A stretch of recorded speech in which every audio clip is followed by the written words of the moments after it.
गरीब की बारिश। शहर की कच्ची बस्ती में एक गरीब मजदूर कालू रहा करता था। कालू के घर में उसकी पत्नी जानकी थी।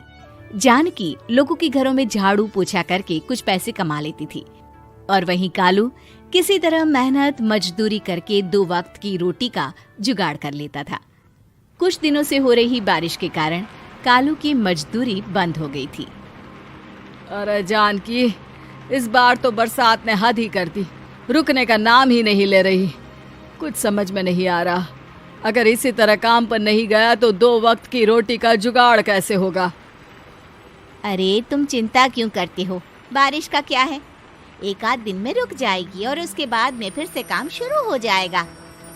अरे 3 दिन तो हो गए, बरसात तो रुक ही नहीं रही है और आगे भी रुकने के कोई आसार नहीं दिख रहे। तो क्या हुआ, तुम्हारा काम बंद हुआ है ना? मैं तो अभी भी लोगों के घर झाड़ू पोछा करने जाती ही हूँ।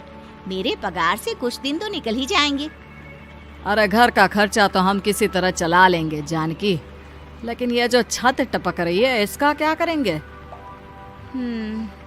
ये बात तो आपकी सही है। हमारी झोपड़ी अब काफी पुरानी हो चुकी है और इसके छप्पर में भी कई सारे छेद हो गए हैं। रात भर पानी टपकता रहता है। अरे मैं भी इसी बात से बहुत परेशान रहता हूँ। कहीं किसी दिन ज्यादा बारिश आ गई तो हमारी झोपड़ी टूटकर बिखर ना जाए। राम राम राम, ऐसी अशुभ बातें क्यों करते हो? अरे ऐसा कुछ नहीं होने वाला। ये झोपड़ी ही तो हमारा सब कुछ है। अगर यही नहीं रही तो हम जाएंगे कहाँ? ठीक है जानकी, जब तुम्हारी पगार मिल जाएगी तो कुछ पैसे बचाकर झोपड़ी के छप्पर की मरम्मत करवा लेंगे। शायद हमारी परेशानी कुछ कम हो जाए। ठीक है जी, अब ना ज्यादा परेशान मत हो। ये लो, खाना खा लो और सो जाओ। सुबह मुझे भी जल्दी काम पर जाना है। जानकी और कालू अपनी झोपड़ी में सो गए। रात को अचानक से बहुत तेज बारिश शुरू हो गई। धीरे धीरे बारिश का पानी कालू की बस्ती में भरने लगा। पानी भरते भरते झोपड़ी के बाहर तक पहुंच गया था। सुबह के वक्त जब कालू और जानकी सोकर उठे, हे भगवान, ये क्या हो गया? बारिश का पानी तो हमारे घरों तक पहुंच चुका है। अब मैं काम पर कैसे जाऊंगी?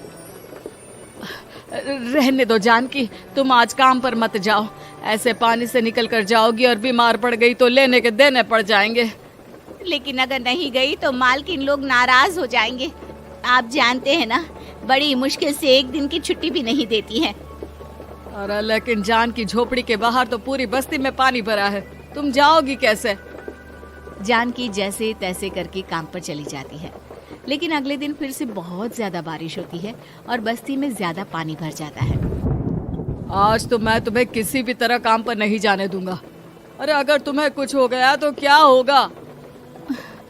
ठीक है, तुम ठीक ही कहते हो, आज नहीं जाती। अगर मालकिन नाराज हो गई तो मना लूंगी किसी तरह। अरे मनाने वाली क्या बात है? जब तुम बताओगी कि हमारी झोपड़ी में पानी भर गया है तो वो खुद ही समझ जाएंगे ना। अगले 2 दिन तक तेज बारिश होने की वजह से जानकी, कालू और आसपास की बस्ती में रहने वाले सभी लोगों के घरों में पानी भर जाता है, जिसकी वजह से जानकी काम पर नहीं जा पाती। और 3 दिन के बाद जैसे ही जानकी काम पर पहुंचती है, कहाँ थी तुम? पिछले 3 दिनों से काम पर क्यों नहीं आई? मेम साहब, क्या बताऊं, इतनी ज्यादा बारिश हो रही थी, हमारी पूरी बस्ती में पानी भर गया है और उससे भी ज्यादा तो मेरी झोपड़ी के अंदर पानी भर गया। आप ही बताइए कैसे आती मैं? इसका मतलब ये हुआ कि बारिश होगी तो तुम काम पर नहीं आओगी?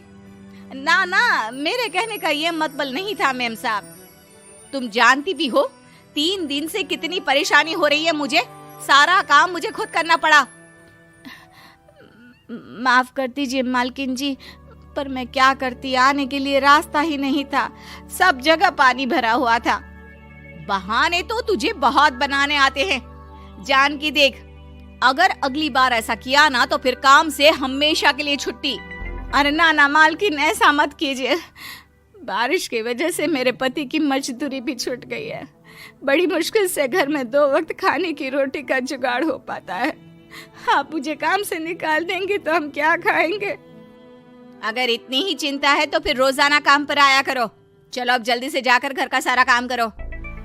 बारिश रुकने का नाम ही नहीं ले रही थी। पूरे शहर में बाढ़ जैसे हालात बन गए थे, लेकिन नौकरी जाने के डर से जानकी किसी तरह रोज काम पर जाती थी।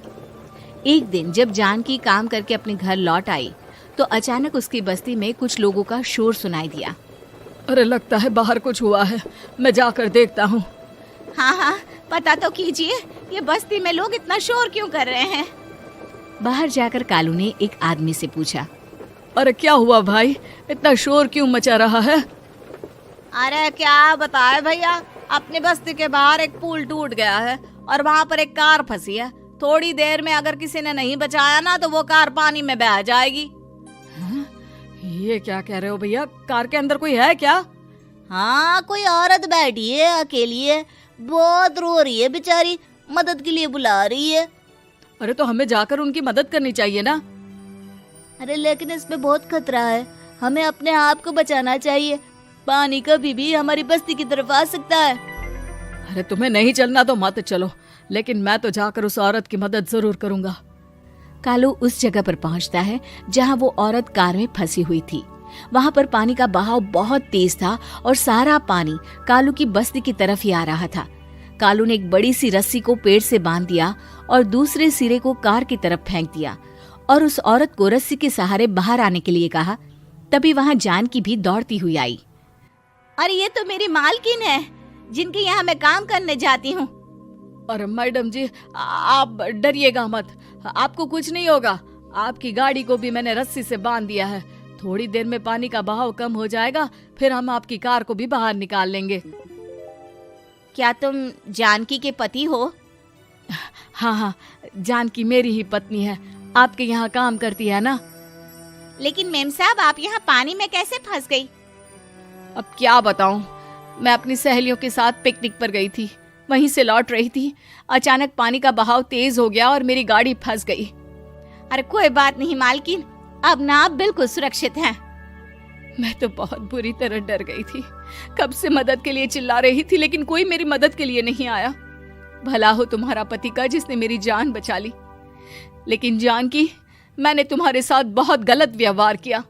इतने खराब मौसम और बाढ़ में भी तुम्हें काम पर आने के लिए कहा, नौकरी से निकालने की धमकी भी दी, और तुमने मेरी जान बचाई। मुझे माफ कर दो। अरे कोई बात नहीं मालकिन, आपकी जान बचाना तो हमारा धर्म था। देखो जानकी, तुम्हारी झोपड़ी में जो भी नुकसान हुआ है उसके लिए मैं तुम्हें पैसे दूंगी। आज तुम्हारे पति ने मेरी जान बचाई है और आज के बाद मैं तुम्हें कभी भी नौकरी से निकालने की धमकी नहीं दूंगी। आज मैं तुम्हारी परेशानी को अच्छी तरह समझ चुकी हूँ। हम जैसे पैसे वाले लोगों के लिए अपने घर में बैठकर बारिश का मजा लेना बहुत आसान है, लेकिन तुम गरीब लोगों के लिए बाढ़ और बारिश काफी परेशानी खड़ी कर देते हैं। ये बात मुझे आज अच्छी तरह समझ आ गई है। आपका बहुत बहुत धन्यवाद मालकिन।